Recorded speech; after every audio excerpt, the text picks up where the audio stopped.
Hi friends. तो सभी को सबसे पहले मेरी तरफ से नमस्कार। और आज मैं आप सभी के लिए एक बहुत शानदार और बहुत तड़कती भड़कती न्यूज़ लेके आया हूँ। ठीक है, न्यूज़ ये है कि उत्तर प्रदेश माध्यमिक शिक्षा चयन बोर्ड में टीचर्स की वैकेंसियाँ निकली हुई हैं।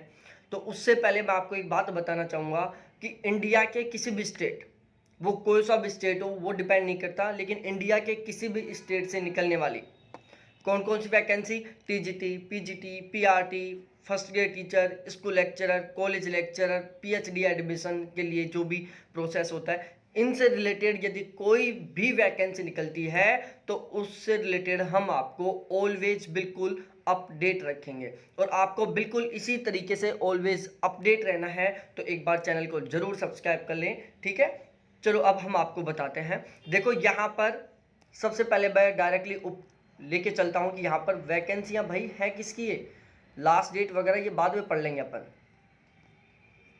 फीस वगैरह बाद में पढ़ लेंगे। पहले मैं आपको एक जो बहुत तड़कती भड़कती न्यूज़ है वहाँ पर लेके चलता हूँ, जिसको देखकर हम बहुत खुश होने वाले हैं कि भाई इतनी वैकेंसी। ये रही देखो भाई तड़कती भड़कती न्यूज़। देखो ये है, यहाँ पर वैकेंसियाँ निकली हुई हैं, सब्जेक्ट देख सकते हो। ठीक है, हिंदी की है 363, सब्जेक्ट वाइज और कैटेगरी वाइज भी डिवाइड कर दिया इन लोगों ने। गणित की 98, गृह विज्ञान की 2, अर्थशास्त्र की 143, इतिहास की 68, इंग्लिश की 269, कला की 49, नागरिक शास्त्र की 153, भूगोल की 250, मनोविज्ञान की 25, समाज शास्त्र की 67, संस्कृत की 232, जीव विज्ञान की 108, भौतिक विज्ञान की 148, रसायन विज्ञान की 160, शारीरिक शिक्षा की 11, वाणिज्य की 45, कृषि की 38, सैन्य विज्ञान की 10, तर्कशास्त्र की 7। ऐसे टोटल कुल मिलाकर यहाँ पर कितनी हुई, 1281 पोस्ट। यहाँ पर पढ़ लो प्रवक्ता बालक वर्ग। उसके बाद हम देखो यहाँ पर बालिकाओं के लिए जो रिजर्वेशन है उसके अकॉर्डिंग इन्होंने अलग से महिलाओं के लिए भी फिक्स कर दिया कि भाई साहब महिलाओं के लिए इतनी सीट तो बिल्कुल कंपलसरी है। देख लो एक बार, हिंदी में 47, गणित में 1, गृह विज्ञान में 11, अर्थशास्त्र में 28, इतिहास में 22, इंग्लिश में 28, कला में 27, नागरिक शास्त्र में 30, भूगोल में 8, मनोविज्ञान में 12, शिक्षा शास्त्र में 5, समाज शास्त्र में 11, संस्कृत में 34, जीव विज्ञान में 6, भौतिक विज्ञान में 10, रसायन विज्ञान में 11, शारीरिक शिक्षा में 2, संगीत गायन में 9, संगीत गायन में 12, संगीत वादन में 12। तो ऐसे टोटल कुल मिलाकर कितनी है, 314। तो देखो बहुत बड़ी संख्या में वैकेंसियां निकली हुई हैं, 2281 वैकेंसी प्लस में ये 314, मतलब एक बहुत बड़ी संख्या होती है वैकेंसियों की। ठीक है, तो ये आपके लिए एक बहुत सुनहरा मौका है। अब हम बताते हैं कि भाई फॉर्म कब भरोगे आप, फोरम कब से स्टार्ट है। अरे देखो वो तो थी वैकेंसियां, अब देखो फोरम। अरे फोरम की जो स्टार्ट है वो है 16 मार्च से। ठीक है, फीस जमा कराने की डेट स्टार्ट है 16 मार्च से, लास्ट डेट है फॉर्म भरने की 11 अप्रैल।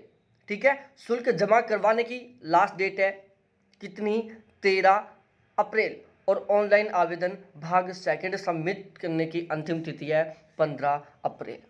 ठीक है, उसके बाद देखो भाई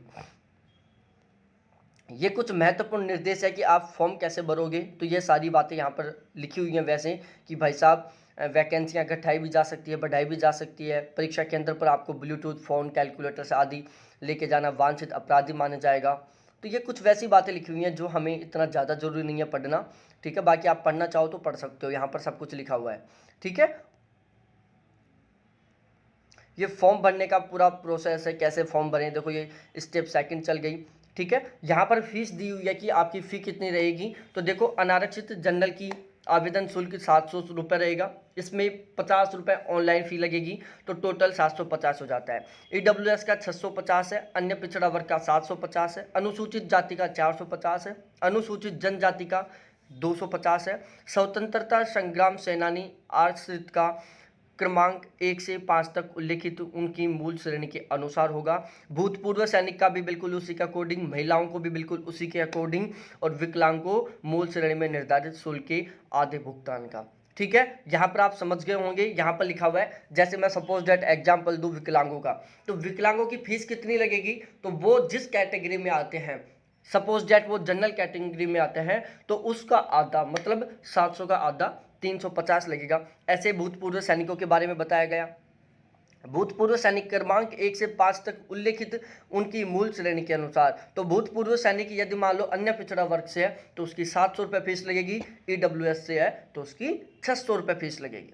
ये आगे जो शुल्क है वो तो लगेगा ही भाई। ये फॉर्म सबमिशन से रिलेटेड कुछ बातें हैं कि आपको क्या क्या करना है, फॉर्म कैसे रखना है, ठीक है। अब उसके बाद भाई 2595 पदों के ऊपर भर्ती है। उपयुक्त विज्ञापन संख्या 2/2021 द्वारा विज्ञापित प्रवक्ता के रिक्त कुल 2595 पदों के सापेक्ष सहायकता प्राप्त अशासकीय माध्यमिक विद्यालयों द्वारा चयन बोर्ड को प्रेषित अधियाचनाओं का विषयवार, वर्गवार, बालक बालिकाओं, आरक्षित अनारक्षित श्रेणीवार विवरण सारणी संख्या 1 में विहित है और बाकी दूसरे में भी कुछ अन्य जो बालिकाओं हैं उनके बारे में बताया गया है। उसके बाद एज के बारे में बात करें तो भाई साहब आयु 1 जुलाई 2021 को 21 वर्ष से कम न हो। यहाँ पर एज मिनिमम ही है, मैक्सिमम यूपी की एक सबसे बड़ी खासियत है वो ऊपर नोट अलाउ रखता है, कहीं तक कभी भी फॉर्म भरो आप। मिनिमम एज कितनी है इसकी? 1 जुलाई 2021। अहर्ता की तिथि मानी जाए तो आवेदन पत्र प्राप्त करने की अंतिम तिथि अहर्ता की तिथि मानी जाती है। शैक्षणिक योग्यताओं के बारे में बताया हुआ है कि अध्यापक के लिए किसी पद पर नियुक्त के लिए अभ्यर्थी को इंटरमीडिएट शिक्षा अधिनियम 1921 के अधीन बनाई गई विनियमावली के अध्याय 2 के नियम विनिमय फर्स्ट के विनिर्दिष्ट अहर्ताएं होनी चाहिए। उक्त के अतिरिक्त समय समय पर प्रख्याति हुए संशोधनों एवं राजा ज्ञाओं द्वारा आवेदन की अंतिम तिथि तक संशोधित तथा परिवर्तित योग्यताएं भी मान्य होगी। उपलब्ध सभी पदों के सापेक्ष न्यूनतम शैक्षिक अहर्ताएं के रूप में संलग्न है। वेतनमान यहाँ पर 4800 पे ग्रेड रहेगा। आरक्षण आपको उसी तरीके से मिलेगा, ठीक है। यहाँ पर आरक्षण उसी तरीके से मिलेगा जैसे अदर स्टेट वालों को जनरल में काउंट किया जाएगा। ये सारी बातें लिखी हुई है यहाँ पर, आप बिल्कुल आसानी से पढ़ सकते हो, ठीक है। परीक्षा केंद्र सभी मंडल मुख्यालयों पर ही केंद्रों का निर्धारण किया जाएगा। अभ्यर्थी को कोई भी परीक्षा केंद्र आवंटित किया जा सकता है। परीक्षा केंद्र, समय सारणी और अनुक्रमांक आदि की सूचना यथा समय दी जाएगी। भर्ती प्रक्रिया ये सारा सरल है कि यहाँ पर आपका सिलेक्शन कैसे होगा। तो लिखित परीक्षा के आधार पर 85% अंक, यहाँ पर जो लिखित परीक्षा होगी उसके बाद आपका इंटरव्यू होगा। ये दो बातें हैं यहाँ पर। तो जो आपका 85% का तो क्या होगा, यहाँ पर 85% का तो होगा आपका एग्जाम। उसके बाद में साक्षरता के आधार पर 10% अंक जो निम्नलिखित रीति के विभाजित किए जाएंगे और आपके जो 10% नंबर है वो आपको मिलेंगे इंटरव्यू से। मतलब 85% का तो पेपर होगा, 10% का क्या होगा, इंटरव्यू होगा। उस 10% को, जो इंटरव्यू का 10% है, उसको भी इन्होंने 3 भागों में डिवाइड कर दिया। एक है सामान्य ज्ञान के आधार पर 4% अंक, व्यक्तित्व परीक्षण के आधार पर 3% अंक और अभिव्यक्ति की योग्यता के आधार पर 3% अंक। उसके बाद हम बात करें निम्नलिखित विशेष योग्यताओं के आधार पर 5% अंक यथार्थ है। जैसे किसी के पास डॉक्टरेट की उपाधि है, हम जिसको बोलते हैं डॉक्टर, PhD कर रखा है किसी ने, तो उसको 2% अंक। शिक्षा प्रास्नातक जिसने M.Ed कर रखी है उसको 2% अंक। शिक्षा स्नातक B.Ed की उपाधि रखने के लिए 1% अंक। परंतु किसी ऐसे अभ्यर्थी को जिसने उपखंड सेकंड के आधार पर अंक प्राप्त कर लिया है तो उपखंड 3 के अधीन कोई अंक प्राप्त नहीं किया है। राज्य की टीम के माध्यम से किसी राष्ट्रीय स्तर पर खेलकूद प्रतियोगिता में भाग लेने के लिए 1% अंक। तो इस तरीके से होगा। यहाँ पर देख लो भाई, 500 नंबर का टोटल ओवरऑल मटेरियल है जिसमें 425 नंबर का लिखित परीक्षा होगी, साक्षात इंटरव्यू होगा आपका 50 नंबर का और आपकी जो ये अदर क्वालिटी के नंबर हैं वो मिलेंगे आपको 25 नंबर। ऐसे टोटल ये 500 नंबर होते हैं, ठीक है। ये थी इसकी सारी बातें, आपने बहुत अच्छे से पढ़ ली होंगी, ठीक है। इसके अलावा आपको कोई भी डाउट हो, कोई कंफ्यूज हो तो आप मेरे से जरूर पूछ सकते हो। ज्योग्राफी के बहुत शानदार वाले यदि आपको नोट्स चाहिए, किसके, ज्योग्राफी के यदि आपको बहुत शानदार वाले, बहुत धमाकेदार, बहुत धुआंधार नोट्स चाहिए तो आप मेरे से कांटेक्ट कर सकते हो, ठीक है। क्या कर सकते हो आप, कांटेक्ट कर सकते हो मेरे से। किसके लिए, किसके लिए भाई साहब, ज्योग्राफी के गजब वाले नोट्स के लिए। बहुत शानदार नोट्स प्रोवाइड करवा दूंगा, उसके बाहर आपको कुछ नहीं पढ़ने का।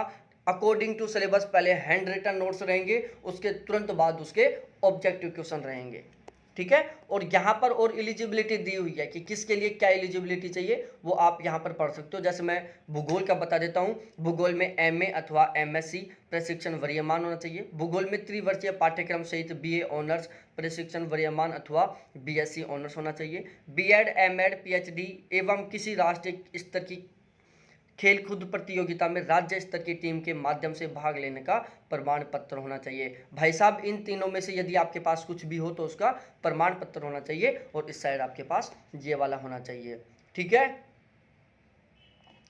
तो ये था सारा सारा यहाँ का प्रोसेस। बहुत अच्छा लगा हो तो वीडियो के एक बार लाइक कर दो। बाकी जो भी आप जिस सब्जेक्ट से बिलोंग करते हो उसकी जो भी ये एलिजिबिलिटी है वो आप बिल्कुल आसानी से पढ़ सकते हो।